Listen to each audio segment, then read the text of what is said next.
পারতাম। আল্লামা শেখ সাদি রাহমাতুল্লাহু তাআলা আনহু বাল্যবেলায় পানি নিয়েছি আমার ভিতরে, তুমি শেখ সাদি সুগ্রাণ পাচ্ছ যে মাটির ভিতরে, এটা আমার নিজস্ব গ্রাণ নয়, এটা আমার বন্ধু ফুলের। বন্ধু আমার, এই যে কোরআনের উপরে কাবা দেখছেন, এই মর্যাদা আমরা দিচ্ছি কোরআনের কারণে। অগণিত পাতা আছে, এগুলোকে মর্যাদা দিচ্ছি, সম্মান দিচ্ছি কোরআনের কারণে। আমি আর আপনি যদি কোরআনের সামনে জীবনকে কাটাতে পারি, কোরআনকে আমার দেহের ভিতরে, কলবের ভিতরে প্রবেশ করাতে পারি, পৃথিবীর সমস্ত মানুষ থেকে আমার আপনার দাম এই কোরআন যেভাবে সমস্ত পাতা থেকে, সমস্ত কাগজ থেকে দামি, আমার আপনার দাম হবে সমস্ত মানুষ থেকে বেশি। সুবহানাল্লাহ বলেন। এই জন্য এই মাহফিল কার? আমরা আজকে দামি, অতি মূল্যবান। কারণ হলো আমরা এখন বসে আছি কোরআনের সামনে। আমরা কিসের টানে, কিসের নেশায় এখানে এসেছি? কোরআনের নেশায়।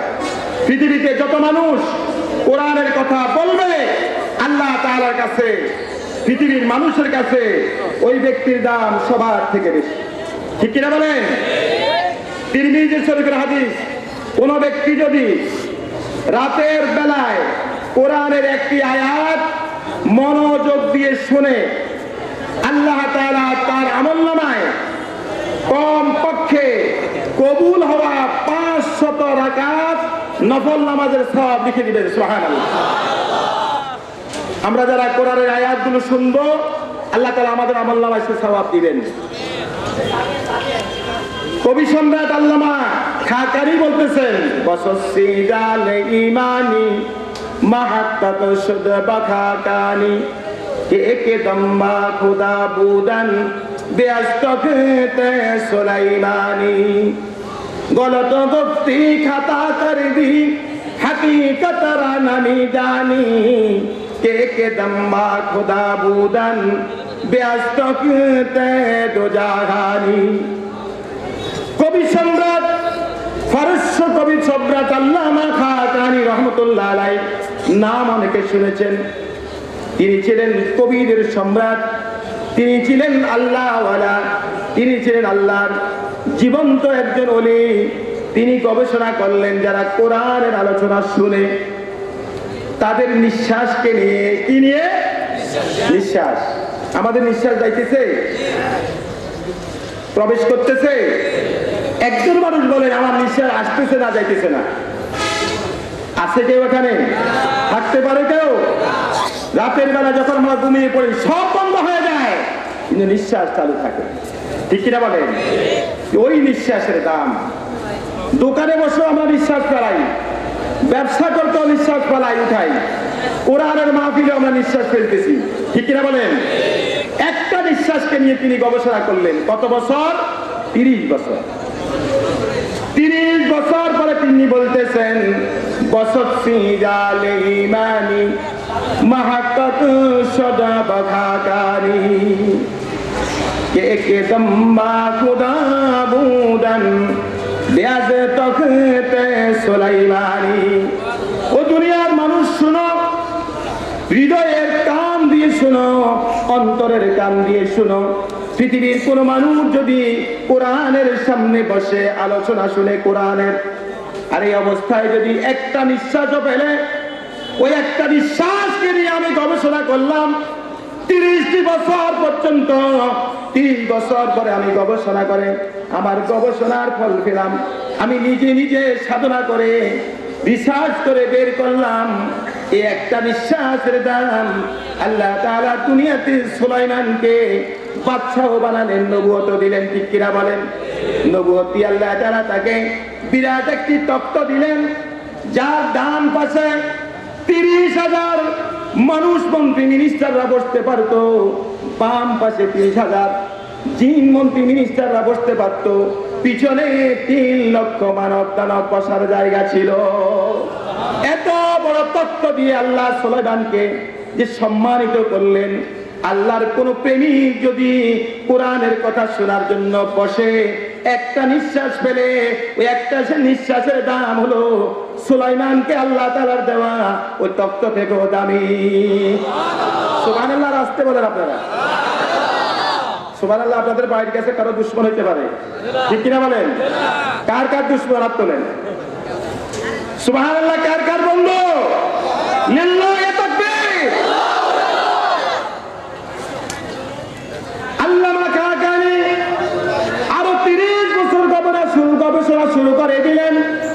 60 বছর গবেষণার পরে তিনি বলতেছেন, গলত দফতি খাতা কারদি হাকিকতরা নামিদানি কে কে দম্মা খুদা বুদান দেয়াসে তখতে তো জাগানি।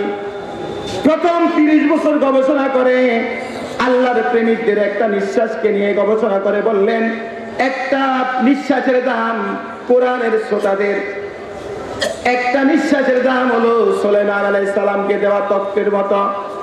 আরো 30 বছর পরে বলতেছেন, গালাতা দফতি আমি ভুল করেছি, খাতা করিনি, আমি গবেষণায় ভুল করেছি। হাকিকতের নামিদানি, ও দুনিয়ার প্রেমিকেরা, ও কোরআনের শ্রোতারা, তোমাদের নিঃশ্বাসকে নিয়ে আমি খেলেছিলাম। 30টা বছর গবেষণা করেছিলাম, 30 বছর সুলাইমানের তখ্তের সাথে মিলাইয়া আমি ভুল করেছি। গলত দফতি খাতা করে দি হাকিকতরা নামিদানি, আমি বুঝতে পারি নাই কোরআনের আসল মৌলিকত্ব, আমি বুঝতে পারি নাই। কে কে দম্বা খুদা বুদান, আল্লাহর কোন প্রেমিক যদি কোরআনের মাহফিলে বসে একটা বার নিঃশ্বাস ফেলে এবং উঠায়, ওই নিঃশ্বাসের দাম হলো কে কে দম্বা খুদা বুদান ব্যস্ত খুঁজতে দো জাগানি। দু জাহানকে এক পাল্লাই দিলে আল্লাহর প্রেমিকের একটা নিঃশ্বাসকে এক পাল্লাই দিলে ওই একটা নিঃশ্বাসের দাম 2 জাহান থেকেও বেশি। সুবহানাল্লাহ। বুঝে যদি না আসে, কোরআন থেকে জবান, কোরআন থেকে প্রশ্ন করুন, কোরআন তোমার দাম কত? আল্লাহ তাআলা বলেন, লাউ আনজালনা হাদাল কুরআনা আলা জাবালিন লারাইতাহু খাশিআম মুতাসাদ্দিআন মিন খাশিয়াতিল্লাহ ওয়া তিলকাল আমসালু নাদরিবুহা লিন্নাসি লাআল্লাহুম ইয়াতাফাক্কারুন। সুবহানাল্লাহ। বন্ধু আমার, কোরআনে কারীমের 28 পারা সূরা হাসরের 18 নম্বর, 19 নম্বর, 19 এবং 20 নম্বর আয়াতে আল্লাহ বলেন, এই কোরআন যদি আমি নাযিল করতাম পাহাড়ের উপরে, যে পাহাড় হলো পৃথিবীর রক্ষক, পাহাড় যেখানে নাই পৃথিবী সেখানে টিকে থাকতে পারে না। পাহাড় হলো পৃথিবীর ফেরাগের মতো, একটা টেবিলকে রক্ষা করার জন্য অসংখ্য অগণিত ফেরাগ লাগে কিনা বলেন? এই পৃথিবীকে রক্ষা করেছেন আল্লাহ তাআলা ফেরাগের মতো পাহাড় পর্বত দিয়া। এই জন্য যেখানে পাহাড় ধসে যায় সেখানে ভূমিকম্প হয়, যেখানে পাহাড় কাটা হয় সেখানে ভূমিকম্প সৃষ্টি হয়, ঠিক কিনা বলেন? আল্লাহ তাআলা বলেন, ওই পাহাড়ের উপরে যদি আমি, পর্বতের উপরে যদি আমার এই কোরআনের একটি আয়াত নাযিল করতাম, লারাইতাহু, তোমরা দুনিয়ার মানুষরা দেখতে পেতে, আলা জাবালিন লারাইতাহু খাশিআন মুতাসাদ্দিআন মিন খাশিয়াতিল্লাহ। আমার ভয়ে, আল্লাহর ভয়ে, কোরআনের চাপে, কোরআনের ভার পাহাড় বহন করতে না পারে থর থর করে কেঁপে কেঁপে পাহাড় মাটির সাথে মিশে যেত।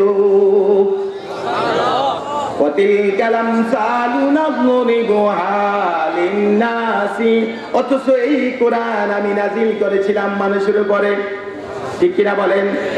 অথচ এই কোরআন নাযিল হওয়ার পরে কোরআনের মারতাবা, কোরআন কত দামি আমরা বুঝি না। আল্লাহ তাআলা বলেন, ওমান আরাদা আন যিকরি ফাইন্না লাহু মাঈশাতান দানকা ওয়া নাহশুরুহু ইয়াওমাল কিয়ামাতি আমা। যারা আমার এই কোরআন মানে না, এমন লোক আছে কিনা বলেন? এমন লোক পৃথিবীতে আছে কিনা বলেন? এই কোরআন যখন নাযিল হলো আমার নবীর উপরে, আমার নবী তেলাওয়াত করলেন মানুষের সামনে। সে মানুষের মধ্যে দুই ভাগ হয়ে গেল। এক ভাগ হয়ে গেল ইমানদার, এক ভাগ হয়ে গেল হযরত আবু বকর সিদ্দিক রাদিয়াল্লাহু তাআলা আনহু এবং তার অনুসারী, ঠিক কিনা বলেন? আর এক ভাগ হলো আবু জেহেল, আবু জেহেলের অনুসারী। আবু জেহেল হয়ে গেল কাট্টা বেঈমান। নবীর তাল তেলাওয়াত শুনে আবু বকর হয়ে গেলেন পূর্ণ ইমানদার। সুবহানাল্লাহ। এজন্য পৃথিবীতে যত কোরআনের মাহফিল হবে কিয়ামত পর্যন্ত, কোরআনের মাহফিল শোনার পরে, কোরআন আয়াত শোনার পরে একদল হবে আবু বকরের সাথী। সুবহানাল্লাহ। আর একদল হবে আবু জেহেলের সাথী, ঠিক কিনা বলেন? আজকে এলাকাতে মাহফিল হচ্ছে চতুর্দিক থেকে, সুদূর ফেনী থেকে, লক্ষ্মীপুর থেকে, সোনাইমুড়ি থেকে, বিভিন্ন জায়গা থেকে পঙ্গপালের মতো পোকাগুলো যেভাবে আগুন দেখলে ঝাঁপিয়ে পড়ে, এভাবে পাগলের মতো কোরআনের প্রেমিকরা ছুটে এসেছে, ঠিক কিনা বলে? অথচ বাড়ির পাশে, এই মসজিদের পাশে, এই মাহফিল থেকে 200 গজ 300 গজ দূরে এমন বান্দা আছে, একটি কথাও তার কর্ণ করে পৌঁছতেছে না, ঠিক কিনা বলেন? শুনতেছে না, কোরআন তারা মানে না। নবীজি চাচা হওয়ার পরেও আবু জেহেল কোরআন মানে নাই, মানতে পারে নাই। নবীজির রক্ষা হয়েও আবু তালেব নবীজির সেবা করেছিলেন, কিন্তু হেদায়াত তিনি পান নাই, ঠিক কিনা বলেন? অথচ মক্কার অদূরে লালিত পালিত এক বৃদ্ধা মহিলা হযরতে খাদিজাতুল কুবরা রাদিয়াল্লাহু তাআলা আনহা 40 বছর বয়সে নবীকে 25 বছর বয়সে বিবাহ করলেন। সর্বপ্রথম হেদায়াত করেন হযরতে খাদিজাতুল সাদিয়া রাদিয়াল্লাহু তাআলা আনহা। মক্কার কবরের স্থানে জান্নাতুল মুআল্লার ভিতরে শুয়ে আছেন হযরতে খাদিজাতুল কুবরা রাদিয়াল্লাহু তাআলা আনহা। সেখানে গেলে কোনো মুমিন স্থির থাকতে পারে না। খাদিজার ইতিহাস মানুষের মনে পড়ে। নবীজি যখন হেরা গুহায় যেতেন কোরআন গ্রহণ করার জন্য, দিন 3 বার 2 বার বৃদ্ধা মহিলা নবীজিকে খাদ্য পৌঁছানোর জন্য সেখানে উঠে যেতেন। ও দুনিয়ার মানুষ, আমি আর আপনি যদি একবার উঠি, একবার উঠার পরে 1 সপ্তাহ শরীর সুস্থ থাকে না। যুবক মানুষ হওয়ার পরে আমাদের সাথে 130 জন হাজি গিয়েছেন, মাত্র 4 জন ব্যক্তি আমরা মদিনা মক্কার ওই হেরা গুহায় উঠেছি।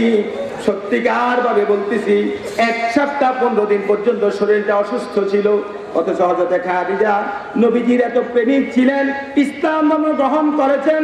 শুধু ইসলাম ধর্ম গ্রহণ করেন নাই, নবীজিকে সহযোগিতা করেছেন, মনে প্রাণে নবীজিকে বিশ্বাস করেছেন। ওই প্রতিদিন 3 বার 2 বার করে হেরা গুহায় উঠে নবীজির সেবা করতেন। সুবহানাল্লাহ। পিছনে জায়গা হচ্ছে না, সামনে একটু আগায়া বসেন।